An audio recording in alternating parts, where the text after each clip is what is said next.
I went there when I was 18 years old, and I was either going to go to Berklee School of Music or I was going to go to CIA. It was kind of like this like big life decision, because I was I studied music my whole life, primarily guitar, but other things too, and I got into both, and I just made a decision to go to CIA.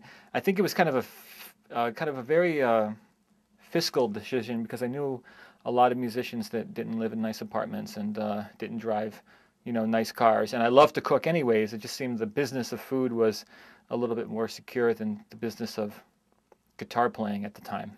I remember definitely making that decision. I'm glad I went to school when I did.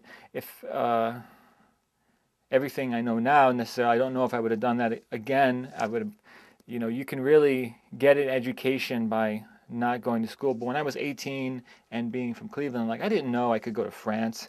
I didn't know that I could work at 3-star Michelin restaurants. I didn't know that I could get tours of the greatest wine places. I didn't know I could go to Italy and work at trattorias, and I did all that.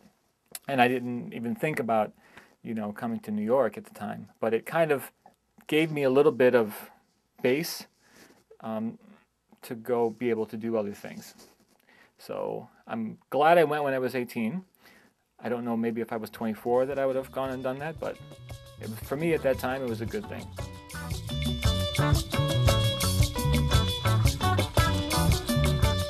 I mean, I think it's really the scope of what the business could be. I mean, there's a lot of people that go to CIA that don't cook anymore, aren't even in the restaurant business, or being a chef really is the own facet of the whole. Especially now. I mean, now there's there's food stylists and private chefs. I spoke at graduation at CIA about a year and a half ago, and I was amazed the amount of graduates. I mean, that were there compared to 17 years ago when I graduated, but also, what they were telling me. I said, oh, what are you doing after graduation? And no one, because when I went to school, like, my kind of group of friends was all about coming to New York and working for the great chefs. And there were like maybe 5 or 6 at that time. No one was coming to New York.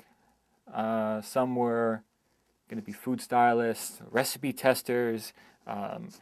Some were going straight to food TV.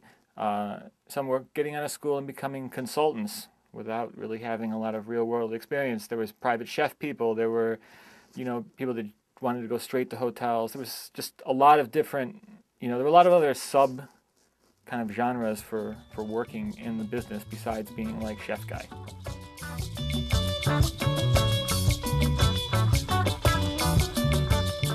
I mean, the apprentice, it depends on who your teacher is, really. The way I, deal with cooks now, I think it's kind of a mix a little bit of, true mentoring and